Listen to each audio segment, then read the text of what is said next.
ይህ በቡ በዓለም የዩቲዩብ ቻናል ነው። ቀለበት ያላቸው ፊደላትን ነው።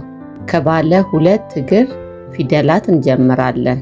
የምንመለከተው የመጀመሪያ ፊደል ቤ ነው።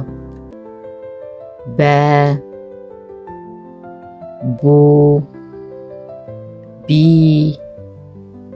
ባ፣ ቤ። አብረን እንበል። ሰ፣